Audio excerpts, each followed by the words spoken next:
Last night, I stayed up until 4 a.m. learning about glass pane gradients, and here's what I came up with. Pretty weird, right? What's even weirder is that the whole thing is binary.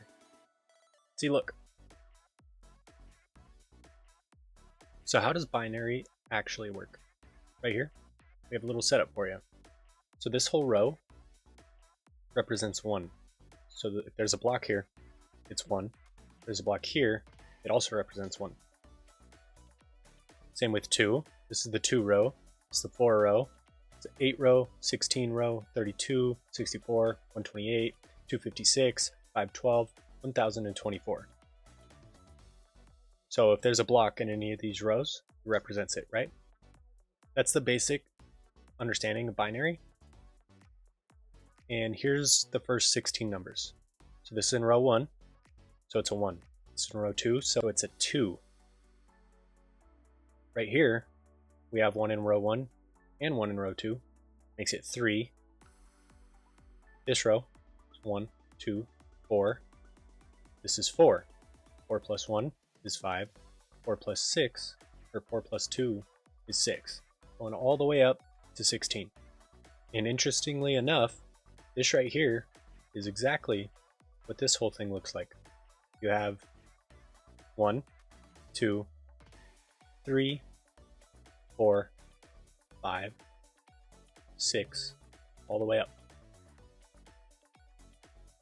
And when you layer them like this, transparent blocks, you get a gradient. Goes from red and slowly fades to green. Now there's a couple different ways to do this. We can do it right here with glass panes and regular glass, or we can space it out like we did over here. Put a gap in between them. So if we go back to my original picture, you can see we have 4 different colors, not just 2. This is to show the difference between solid blocks and glass panes. Just like this over here, right? Some are glass panes, some are solid blocks. So the different colors are there to represent that. And actually, this guy's wrong. These have to be glass panes. We'll fix that later. If we don't want to use the glass panes, that's when we do this entirely full block with all the gaps, all the air gaps. We do that because if you put 2 of the same colored block or 3 of the same colored block together, you look through it, you don't get the fog effect you do, like the layering fog effect that you do with gap in between. See, it's like transparent after the first block. You don't even see the other 2. So we can do that method. Or if we want it compacted, we can do the method with the stained glass pane. But hold on. Why do we care about all this?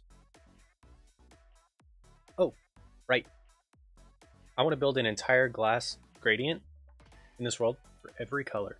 This way when I'm doing glass work, I can just find the exact color in my system and not have to go through all the trial and error for every pixel in my glass work. And there we have it. All finished up. You need purple with a little bit of red. Come right over here. You got all that. But what if you wanted red with a little bit of purple? Got that too. We got all this finished up now. The only other thing that I'm wondering is, can we make this automated with redstone? I guess we'll find out. Special thanks to B000100 for inspiring me to do glass stuff in some of my builds. And also big thank you to Bismuth. They are the ones that did or do a lot of glasswork stuff with gradients, things like that. And he's the one that inspired me and showed me how to get this sort of setup and design. Anyways, guys, thanks for watching.